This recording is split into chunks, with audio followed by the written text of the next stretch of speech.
If you've ever been in a situation where you have to sell a home, well, who hasn't? You need an expert that can help you to get that done without losing the bank. Stay tuned, everybody. It's the Your Little Castle Show.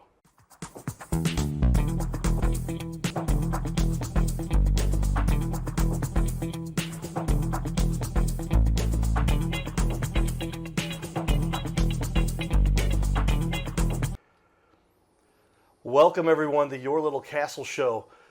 We talk about castles, and in our little world here, we all have a place. We're all trying to build our own little castle. But many times in our lives, we have a situation where we have to either buy or sell a home. We've had a family member go up to heaven. I've been through that here a few times myself with people close to me. And the biggest adjustment you have to make, how do you sell a $300,000, $250,000 house without losing, $5,000 or $10,000, $20,000, $30,000 in the deal that you shouldn't have. So with that, we've decided to bring in an expert here. We've got my guest sitting here next to me, Michael Lynn, and he's been in the space now for a number of years and has done some great work in the community. So we said, let's talk about it. With that, we'll give a shout out to Carroll House Furniture, because you like nice things. Where are these nice things? Well, they're generally in your little castle, right? We all have, like I said, that castle we're building for ourselves, and then we have our family and friends that we visit at their castle, and when we have somebody who sometimes the kids just grow up and go to college, and they're like, hey, the empty nest syndrome, and they say, hey, I can get out of this house and get to a smaller house, and how do you make sure that you get the best deal? So with that, welcome to the studio. Hey, thanks for having me, Michael. And what you just said, you had been in the auto industry for a long time, and so related, because you got to have a house, you got to have a car, and switching to the most expensive thing that people are buying, the biggest asset that most people own is their home, right? Tell me a little bit of what led you here. Why'd you say, all right, this is what I want to do, this is how I want to make an impact and help people in my corner of the world? Yeah, so like you said, it goes from kind of their second biggest purchase, which is a car, to their biggest purchase they'll ever make in their home, in their life, which is their home. And so for me, the only thing that really changed is the widget, right? It went from a car to a house. But the biggest change for me was, in the auto industry, and this is not hidden, there's not always the best practices. People aren't always treated the best way. And it's really about just making the dollar. And for me, that just personally doesn't align with my belief system. So what I wanted to do was find something that was an easy transition in terms of skill set, but would give me that opportunity where I could meet people that were typically in some sort of need, understand what they were looking to accomplish, and then help guide them to a solution in an ethical way. Yeah, I mean, so often is it the case, and I'll tell you, and along with this, a lot of people can guess who I might be talking about, but mom went to heaven, her father went to heaven, and one house she's turned into an Airbnb. That's done wonderfully. The other house she had to sell. And I said people that were close to me, somebody you mentioned before, a friend of mine works there, and a buddy of mine is a big real estate guy, and they all made these offers that were $20 and $30 less than what another guy was willing to make an offer for. So I was like, why is there such disparity? And it's really the guy who was getting started who was willing to take a less of a cut. Yeah. But how do you figure out what number to go at, and where's this $20,000, $30,000 difference come from? But you help people to disseminate this and to figure out the true value of their home and the market and everything goes on. You've learned a lot here in the last half decade going into a long period of time that you've been working on this. What do you think has led to the success that you've had so far? Is it because you have that background with understanding finances through the auto industry, and what are some of the keys you bring to the table here? I think more than anything is I don't come in with any intention to buy the house, which probably sounds counterintuitive. I actually don't buy probably 75% of the houses that I go to. My goal when I sit down in that living room with that client is to understand where they're at, what their problem is, and what their desired end state is. And if I have a solution in my tool bag that I can provide to them, then we'll go down that route. And if not, then my goal is to point them in the right direction. And so even a lot of times where maybe I get a no in that first initial meeting with the client, a lot of times they kind of boomerang back to me later because I was so straight and honest with them about go Right. do this instead. and then they go and try it and maybe it didn't work for whatever reason, credit, Yeah, etc. try that first, whatever. Yeah, and then they come back and we're like, hey, dude, you were honest with me. I appreciate it. Like, let's do business together. Yeah, well, that's what the key is to success. Uh, Being a straight shooter, so many people are looking for that immediate sale. Can I convince this person, sell them on doing this? And it may not have been the best option for them, but when they see somebody who's saying, hey, let's put you first and what your interests are, it comes back around. So Yeah. that's where you've seen the growth from For sure. with what you're doing. That's exciting to see because a good way to do business. With a combined effort and all of the years you've got, I mean, being auto, home, I guess, when did you first get in the audio industry? How old were you? I was 27. Okay. I was finishing, I started school late, was finishing up, wanted to be a financial advisor, realized I wasn't going to make any money for years. Right. And I was like, well, I better go save some cash up. And went and started selling cars and just kind of quickly ran through the ranks. And within 2-3 years, I was running a dealership. Yeah, and that's where I bought one of the cars from Yeah. one of the dealerships you were at, and that great quality. But if did you apply those same strategies? Be honest, give people the best fair option, and that helped. You took it and you tripled the output of the. Yeah, nearly tripled the output of the store that I took over. 90 cars to 260, and yeah, it's just I've never been a believer that you need to mislead people to make money. And I think that a lot of times in any sort of space where there's selling going on, people feel like they need to leave little pieces out or not just come forth with what needs to be said because they're afraid of not making a dollar. And the truth of the matter is, as long as you put the client first and take care of them, you're going to make all the money that you need to make. Well said. I mean, I like the way you're talking there because it's true. Just take care of your customers. Reminds me of a phrase from a fraternity that I was in college, and I said, give expecting nothing thereof. And where you're just giving the information, helping people to understand their situation, especially when you're talking about a home. I mean, I guess now you've had millions and millions of dollars of homes that you've been in the middle of the process for people to buy and to sell, and for that big transfer. It's helped you to develop that strategy, and that's worked out for you. Yeah. Cool.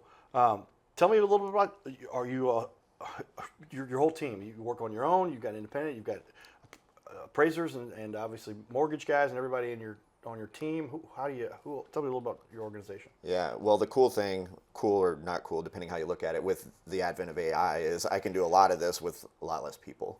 Right. So a lot of the underwriting and things that I would need to hire people, data cleaning and all that type of stuff, I've just taught my AI how to do it all. Really? So it's Okay. me, and I have a one team member that she actually lives in Indiana. So I currently handle anything boots on the ground, all the appointments, all the closings, all that type of stuff.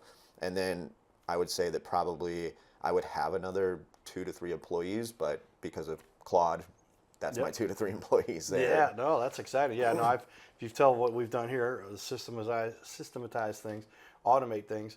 I don't have a separate camera guy for every camera. I have an audio guy. I don't have a lighting guy. Everything's been programmed, and the titles are all automated. But yeah, you can do that with AI now, and Claude has really changed the game. And whenever we want to find a new list of people that might be good potential guests on our show, it'll pull up everything about them and give all their information.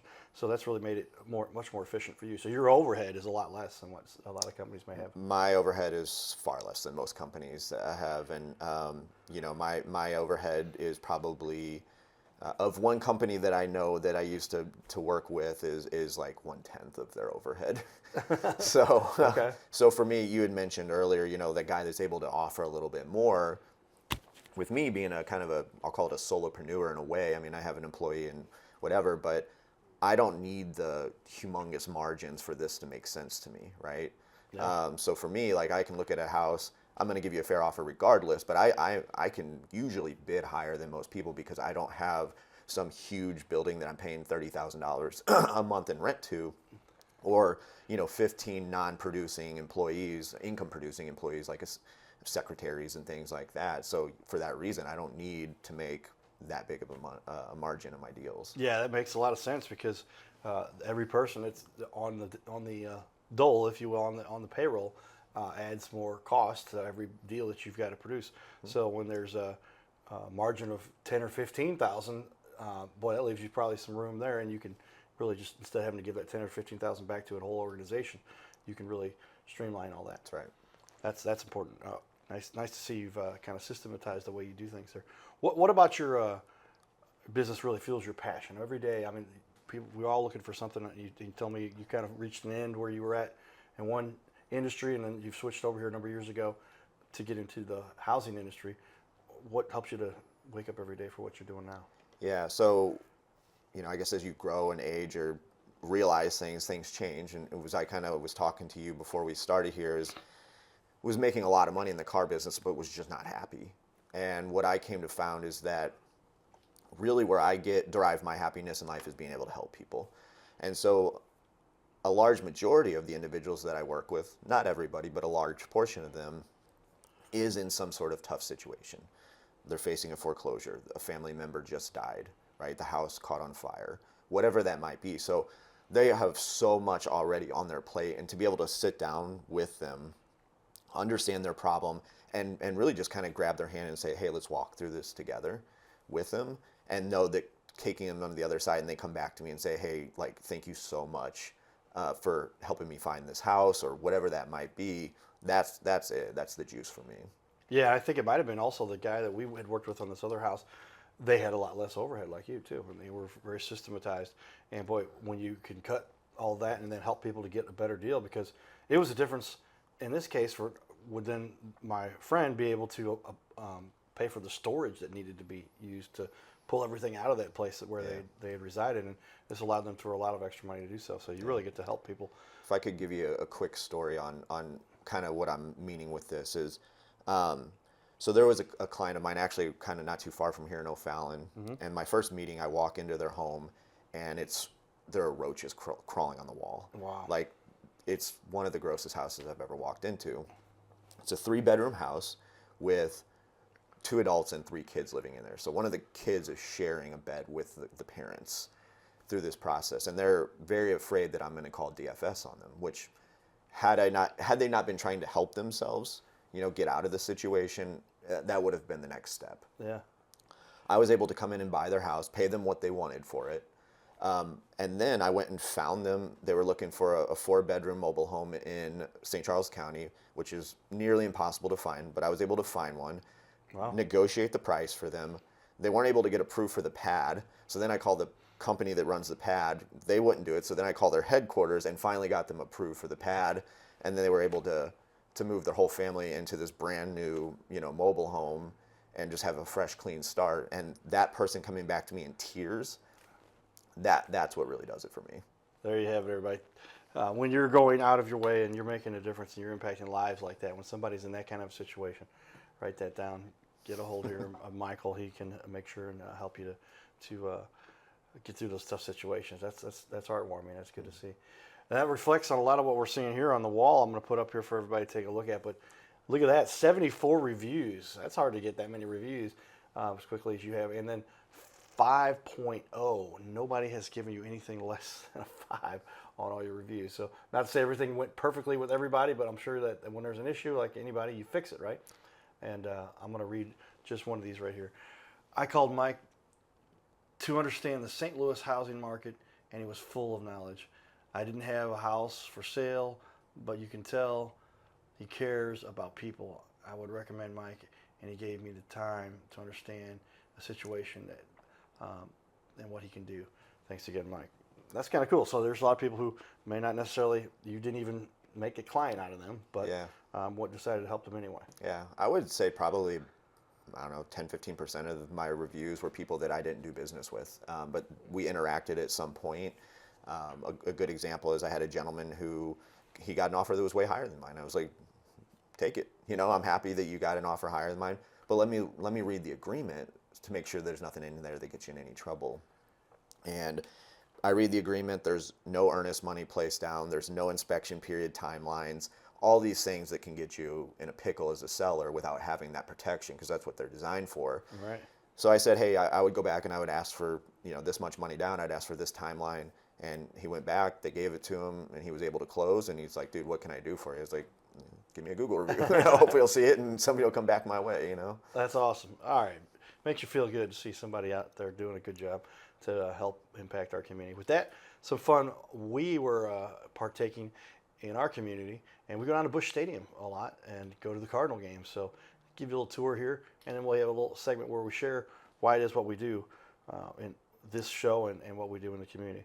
So stay tuned, everybody. We'll be back here in just a minute. All right, everybody, just got our bobbleheads. We're outside of Busch gate number 4. There it is, gate 5 up there. Right next to this exit, we got our hand stamp. There it is, hand stamp.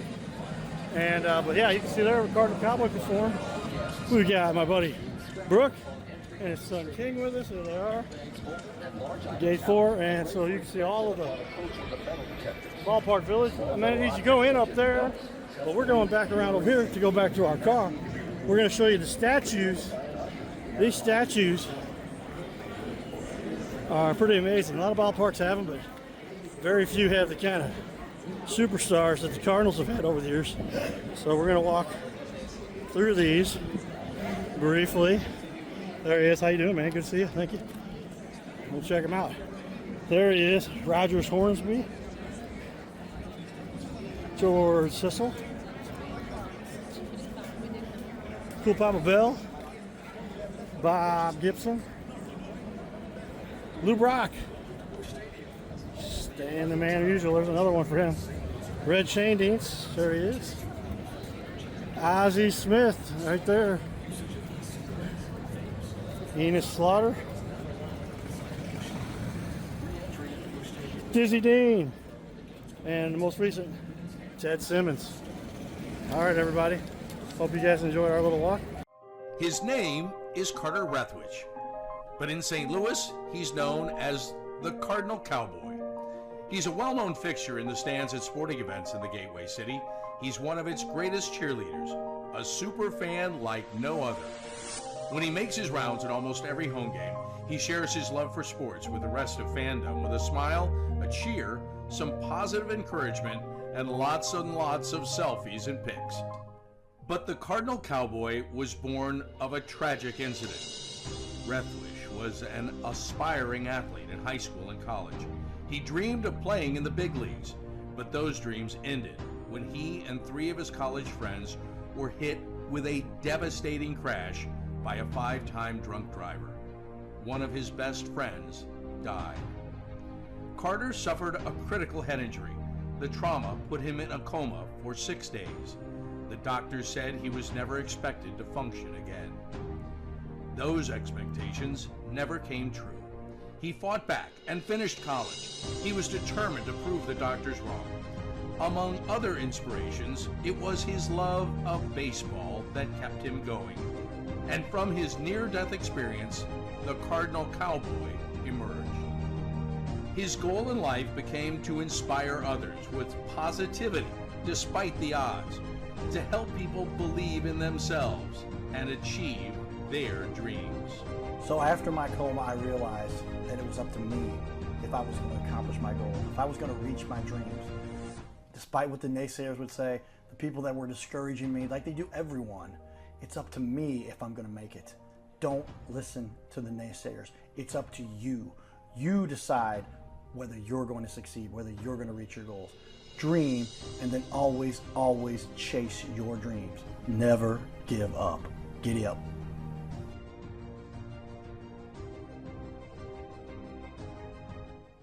These days, the stats are proven. If you're going to get people's attention, you've got to get them with video. Google loves video. YouTube, obviously, is where you put your videos, and it's just a no-brainer. The problem is, until we kind of put together this whole format, there's no other way to get this kind of quality for the cost we put together. Because I'm a computer nerd, because I figured out how to automate, systematize, we've systematized this. Mom and Dad made me go to computer classes just in case the professional baseball career didn't work out. And so we started off doing 1 show, then 2 shows, then 3 shows, and then we had to jump to 5 shows a week just to fill the demand, because here you get a professional video that looks dynamite, that'll let your business really showcase what they do, and you don't have to spend $10, $15, $20, $30,000 to do it. So if you'd like to be on the show, get a hold of us and understand these stats. When you're on a show like this, when you put this on your website, you're going to decrease your bounce rate by 34%. You're going to increase your close rate, your conversion rate, by up to 80%. We have clients tell us they get 25% more close deals because of the show. They track this. They can speak to that, and you're going to just get an overall boom for your business. You've got to do video. If you don't do it through us, do it somewhere. Do it yourself. Do it, but do it professionally. Don't make your business look worse. Make your business look better. This video can be used for up to 7 years. We have clients. We did an interview with them. 2020. It's 2026. They have made over $360,000 by using our video. They came back to do it again. So get a hold of us. Jump on here. Go to bigleagues.com. That's BIGG leagues.com. Or call us or text us right there, the phone number you see there. And we look forward to having you on our show. Stay tuned. Giddy up. So there you have it. Some of the fun we partake in the community, and a little bit of word, and a little bit about why we advocate people come in and do an interview with us. There's no charge to do these interviews. Sit down with us, and if you'd like it, then we can take it from there. But it's really become a great resource to help small businesses keep up with the big guys who spend a lot of money. I worked for the big guys. I worked for Anheuser-Busch for 10 years. We used to see those Super Bowl commercials before everybody got to see them. And boy, the effectiveness of just having a high quality, good looking video to showcase what you're about and how you help the community. So with that, a quick cost analysis. There's always somebody who can sell it, for sale by owner. You might run into that periodically. That's you kind of come in and take over after somebody's tried that for a little while. Or there's these much larger real estate offices. But what is it that really sets you apart? Why do you say you've kind of carved out a niche here that really helps people in the right way? Yeah, so most of the people that we work with are looking for speedy convenience. That's the thing that you get with working with a company like ours. If you're looking for who can pay me the absolute most money for my house, just go put it on the market. That's always it. You could try for sale by owner. That almost never works. Right. You know, you become a realtor overnight and taking phone calls and doing showings, and people don't want to pay what you're asking. But you know, a lot of people again they're typically in some sort of situation, or maybe it's just the home's dated, right? Not saying that it's ugly necessarily, but you know, if grandma lived there for the last 30 years and didn't do any updates, it can still be in good shape. But just like clothing, you know, style changes over time. Right, so yeah. people want different things. Yes, so yeah, sure. so really, what I always tell people is if you want to be speed and convenience, that's your thing. I want easy. I want it on my timeline. I don't want to deal with repairs. I don't want to deal with any of that crap. I don't want people coming through my house. I don't want inspection periods. I don't want any of that. That's where we play in. Yeah, well, there's a lot of people that they will have the opportunity, the option to spend $30,000, $40,000, $50,000 doing upgrades. Yep. And I've went through down this road, and that's why I say ultimately, I think it would have cost us more. Yes, we could have made an extra $5,000 or $10,000, but by the time you've paid the mortgage a couple more times, and then all the other fees and related associated costs and the delay with all the other utilities you got to pay, by the time you've done that, you didn't make any extra money. But you spent a lot of time and made a house look pretty that ideally would sell for a lot more, but not always the case. So good advice there. And plus, just the hands-on you give people and the resources you've got to systematize. And I like the fact that you're really taking on and using AI. AI has really helped impact our world. Keep a handle on it, though. I can show you some of the things you got to watch out for. But what are some of the benefits of working with you as a small business owner? Because you don't have a huge team with a huge overhead, but you also get to help be more direct and close. If somebody's got an issue, they don't have to call 3 levels ahead to get an answer. They can call you direct, right? That's right. So I would say the biggest thing is, you know, you're going to work for me from start to finish, right? There's not a lot of times with these bigger companies, you have what they call an acquisition agent that'll come into your home and kind of work through everything with you, get you to sign, and you never talk to that person ever again. You're passed off to 4 or 5 different people along the process. And I do have a lady that helps me through the paperwork. I'm not a paperwork guy. You know, Right. I don't want to deal with the paperwork part of it, but you know, I'm going to be there calling and checking in with you every couple days because there's always some level of remorse. Am I making the right decision? Fear, right? And so I just want to be there through, you know, to kind of hold your hand through that process with you as you come up through those challenges that might there, and just be there to answer any questions and be the source, not that it's like, well, I worked with Mike and now I'm working with Chelsea and then I'm working with Anna and then I'm working with Bob. It's me all the way through. Yeah, make up the process simple. I don't want to figure out who to call for a particular stage we're in if we want to get something addressed and follow up. Another thing that's interesting, in your space, there's no specific licensing required, right? Nobody has to have a real estate agent. And then you do all that, then that adds additional overhead. But my point being is that somebody else can say, hey, I'll sell your house for you. You want somebody who's proven, has got a track record. Does that help you as a an expert who's been doing this for a while now, and say, hey, let me show you some of the hurdles you got to watch out for, because there is no licensing to necessarily just go off and sell a house, and things that you can help walk them through so they don't make big mistakes. Yeah, so that is one of the worst things about this space is the barrier of entry is very low because you don't require any licenses or anything along those lines, and there's not a ton of oversight to it. So one of the things I really highly recommend to people is, even if you're not going to work with me, is try to work with somebody that's local here in the St. Louis market that has a name. Because a lot of times, because of the price point of the St. Louis market, you have investors from all over the country that know nothing about the market. Right. You say, hey, I want $150,000 for my house, and they're in California where you can't buy a shed for $150,000. Like, sure. And then come to find out that that number doesn't work for them, and then they're calling you weeks later saying, hey, actually, we can pay you 50. And so, when I go into an appointment with somebody, I actually bring a sheet of, here are 6 things that you need to watch out for when dealing with an investor, if that's the route that you decide to go, to keep yourself protected. Because not everybody, especially people that aren't from St. Louis, have the individual's best interests that are here in St. Louis. And we actually even have a couple conglomerates that operate out of Israel in St. Louis. And one of them's a very big name, and they're not here. They're in Israel, right. And they don't care. They don't care about what you want for the house. They'll tell you whatever they can get you to sign the agreement, and then once they have you under contract, they kind of have control of things. And so if somebody's in a tough situation saying, hey, I'm getting foreclosed in 2 weeks, I want 150 grand, well, they'll call you in day 13 and say, hey, actually we can pay you 50 now, and you have no choice, right? So those are the things I really tell people to watch out for in this space, so that you don't get yourself in trouble down the road. Yeah, because we're not talking about a $200 or $300 mistake. It could be a $20,000, $30,000, $50,000 mistake Yes. that costs somebody a lot of what they've earned, and this is their retirement vehicle many times too. With that, tell me the process. What is the process for somebody to hire you? It's pretty simple. I'll show up on the website here, but fill out this form. Tell me from there, once somebody's filled out this form, there it is, everybody. You can see that. After this form gets filled out, or they've called you directly, there's the number at the top, and we got that on the screen here now. But what happens after that? Yeah, so you fill out the form online or call the number. You'll talk to Anna, who is my assistant, who will handle kind of all the incoming forms, get the time set up, answer any kind of preliminary questions you might have in terms of how long does this process take, when will I get my offer, those types of things. And she'll schedule that appointment with you, and I can oftentimes be out there same day, but usually we try to get out there within 24 hours. Within 24 hours, having somebody there putting together a proposal to help you to get through a stressful situation. There you have it, everybody. Revolve Homebuyer. I'm going to put Michael's name up there. Michael Lynn, an expert you can count on. Stay tuned, everybody. You're watching the Your Little Castle Show.